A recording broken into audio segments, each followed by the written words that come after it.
बच्चों, पिछली वीडियो में मैंने क्लास 4 की इंग्लिश बुक सनशाइन का पेज नंबर 7 का क्वेश्चन नंबर सी बताया था कि ये कैसे बनेगा। इस वीडियो में मैं आप लोगों को इसी का आगे का प्रश्न डी नंबर बताऊंगी कि इसमें करना क्या है ना। Find the opposite words from the poem. यहाँ भी पहले मैं अर्थ बताऊंगी कि इसका मीनिंग क्या होता है कि वर्ड का, तब आप इस प्रश्न को अच्छी तरह से इसका उत्तर बना पाएंगे। फाइंड मीन्स पाना।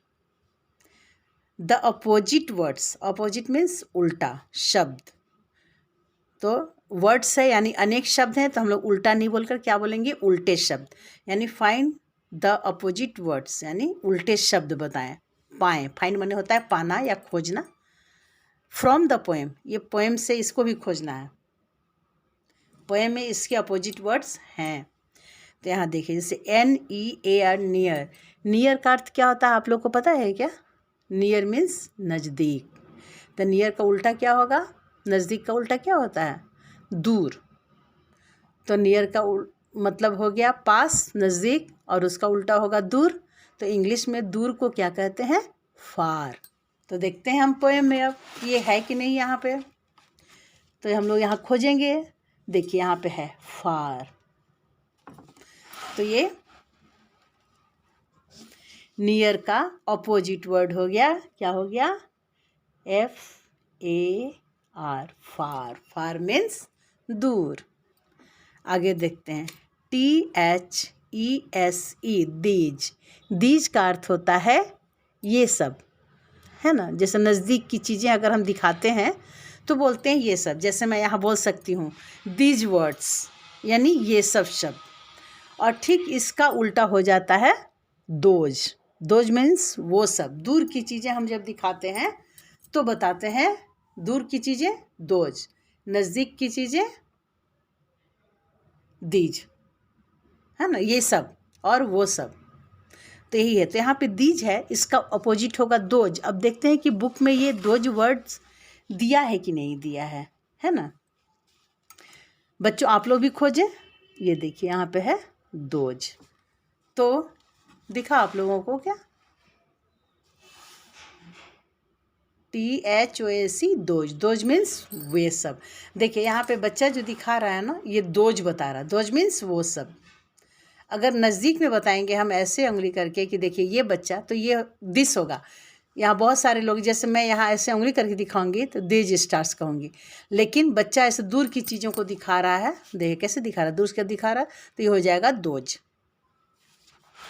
तो दिस का उल्टा क्या हो गया? दोज। यहाँ लिखेंगे हम लोग those, THOSE, those. Those means वे सब या वो सब। अब आगे का वर्ड है डिसलाइक। डिसलाइक का अर्थ होता है नापसंद, यानी पसंद नहीं करना। क्या अर्थ होता है डिसलाइक का? लाइक का अपोजिट वर्ड है डिसलाइक। तो डिसलाइक का अपोजिट क्या होगा? लाइक। तो लाइक वर्ड्स को हम लोग फिर पोएम में खोजते हैं। यहाँ पे कहाँ पे लिखा हुआ है लाइक? तो हमने लाइक को पिछले वीडियो में भी, पिछले प्रश्न में खोजा था, बाइक का राइमिंग वर्ड में, और अभी इसका हम अपोजिट वर्ड में देख रहे हैं। तो देखते हैं कि डिसलाइक का उल्टा लाइक कहाँ पे है। तो यहाँ पे है देखिए LIKE, लाइक। लाइक मीन्स पसंद करना। और क्वेश्चन में क्या है? डिसलाइक यानी नापसंद करना। तो इसका अपोजिट हो गया नापसंद का उल्टा पसंद। तो यहाँ लिखेंगे हम लोग LIKE,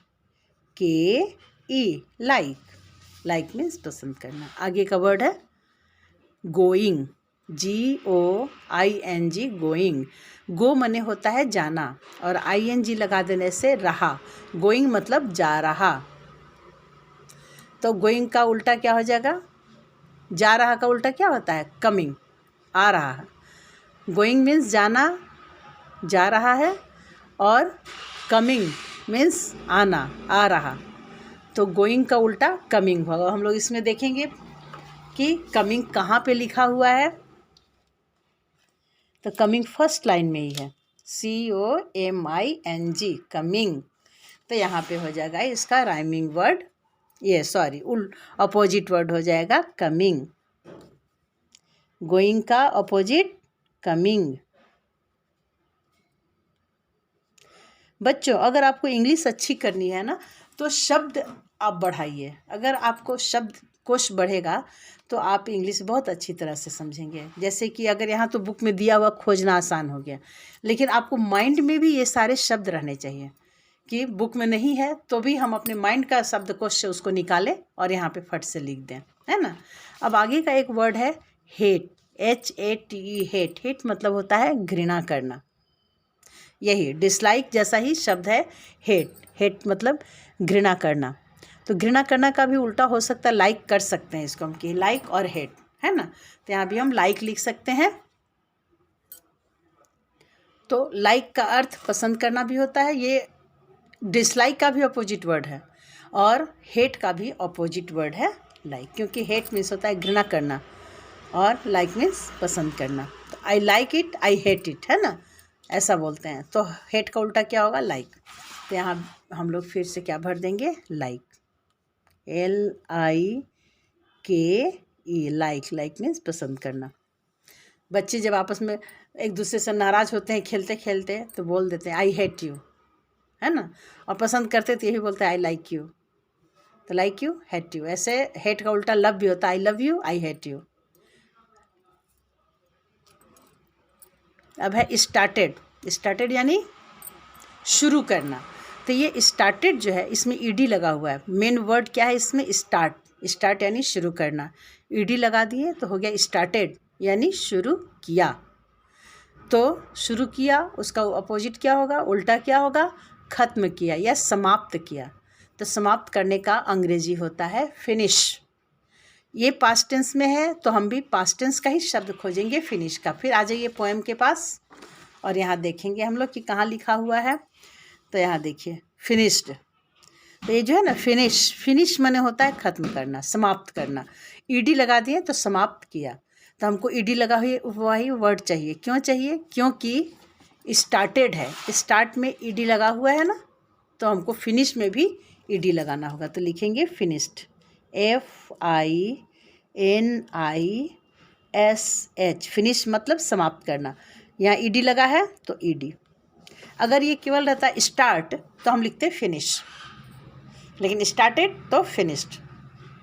तो बच्चों ये सवाल और इसको कैसे हम इसका उत्तर लिखेंगे, किस तरह से प्रश्न को बनाएंगे, ये आपने समझा। और अगर आप आगे भी चाहते हैं कि मैं आपके बुक में जितने प्रश्न हैं या पाठ हैं, लेसन्स हैं, मैं उसको पढ़ाऊँ और तो मैं पढ़ाऊँगी, और आप लोग हमारा वीडियो देखें, सीखें, और ये भी बताएं कमेंट करके कि क्या आपको ये समझ में आ रहा है, क्या ये आपको अच्छा लगा पढ़ने में, आसानी से समझ में आया। अगर आप आसान तरीका जान जाएंगे ना तो आपको इंग्लिश सबसे अच्छा विषय लगने लगेगा। बच्चे सबसे ज़्यादा घबराते हैं इंग्लिश से और सेकंड में मैथ्स से।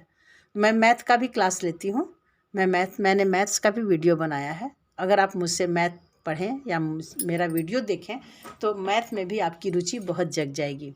और ये इंग्लिश के भी जो वर्ड्स हैं ये सब अगर आप याद कर लेते हैं तो आपकी इंग्लिश बहुत अच्छी हो जाएगी और आप अपने क्लास में फर्स्ट हो जाएंगे इंग्लिश पढ़ने में।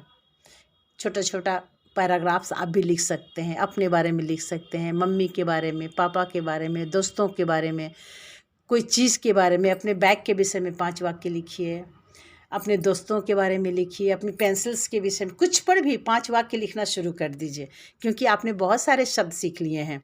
यहाँ जो पिछले वीडियो में मैंने पढ़ाया था तो यहाँ भी बहुत सारे शब्द आए हैं, blue, look, glow, blow, book, है ना। इस तरह से यहाँ भी बहुत सारे शब्द हैं, near, far, this, those, dislike, like. तो ये सब सारे शब्द आप मीनिंग के साथ याद कर लेते हैं तो आपको छोटे छोटे पैराग्राफ्स लिखने में बहुत आसानी हो जाएगी। फिर छोटी छोटी कहानियों का एक बुक आता है, उसको आप लोग पढ़ें तो आपकी इंग्लिश बहुत अच्छी हो जाएगी।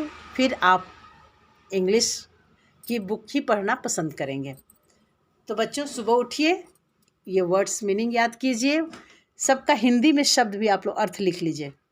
मम्मी से पूछिए, पापा से पूछिए, डिक्शनरी से खोजिए और डिक्शनरी से यहाँ पे इसका अर्थ लिखिए और उसको सुबह उठकर याद कीजिए। कहते हैं कि सुबह में जब मनुष्य उठता है तो रात भर सो के उठे तो माइंड एकदम फ्रेश हो जाता है, आराम करके उठता है माइंड, मस्तिष्क हमारा पूरा आराम करता है, रेस्ट करता है। तो जब हम उठते हैं तो सुबह हमारा मस्तिष्क, हमारा माइंड एकदम फ्रेश रहता है, खाली डब्बे की तरह।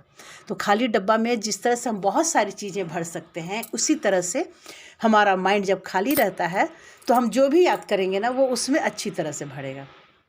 जैसे खाली डब्बा में आप कुछ भी डाल रहे हैं वो उसमें सीधे चला जाएगा और अच्छे से बैठ जाएगा, डब्बा में रह जाएगा फिट।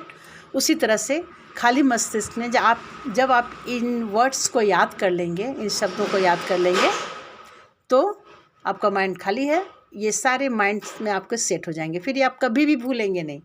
इसलिए सुबह का समय याद करने के लिए बेस्ट टाइम होता है।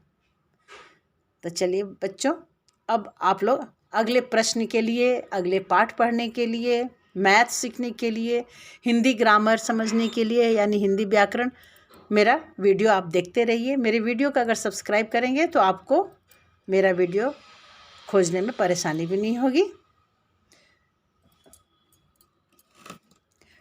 तो बच्चों, अगले वीडियो के लिए आप तैयार रहें।